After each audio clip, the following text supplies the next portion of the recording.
कहानी एक घने और जादुई जंगल से शुरू होती है, जहां दरख्त आसमान को छू रहे थे और परिंदों की आवाजें हर वक्त गूंजती थीं। इस जंगल के अंदर एक पुरस्रार गार था, जिसके बारे में मशहूर था कि वहां एक बहुत बड़ा अजदहा सांप रहता है। इस सांप का नाम जहरीला था। उसकी लंबाई इतनी ज्यादा थी कि वो पूरे दरख्त को लपेट लेता और उसके दांत चमकते हुए तलवार जैसे लगते। लोग इस जंगल के करीब जाने से भी डरते थे, क्योंकि कहा जाता था कि जहरीला ना सिर्फ सांप है, बल्कि उसके पास जादुई ताकतें भी हैं। जब वो गुस्से में आता तो पूरा जंगल हिलने लगता। लेकिन एक छोटे गांव में एक बहादुर लड़का रहता था जिसका नाम अहमद था। अहमद के वालिद बुजुर्ग थे और अक्सर बीमार रहते।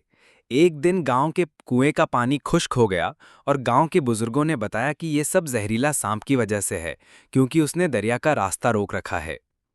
अहमद ने फैसला किया कि वो सांप का सामना करेगा।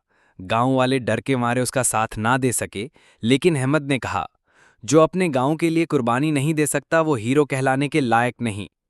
वो एक मशाल और अपनी लकड़ी की तलवार लेकर जंगल में निकल गया। रास्ते में उसे अजीबोगरीब आवाजें सुनाई देती रहीं। दरख्त हिल रहे थे, परिंदे अचानक उड़ जाते। आखिरकार वो इस गार के करीब पहुंचा। गार के अंदर अंधेरा था।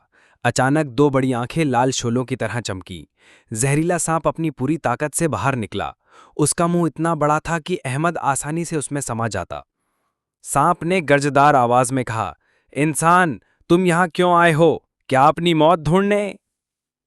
अहमद ने कांपती आवाज के बावजूद हिम्मत से कहा, मैं अपने गांव का पानी वापस लेने आया हूं।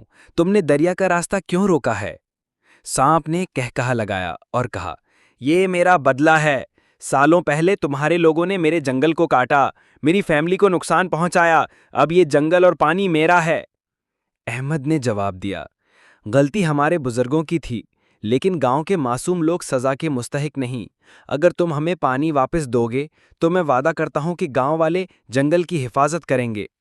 सांप को पहली बार किसी इंसान के अल्फाज में सच्चाई और हमदर्दी महसूस हुई। उसने कुछ देर सोचा, फिर अपनी जहरीली दुम को उठाया और दरिया का रास्ता खोल दिया।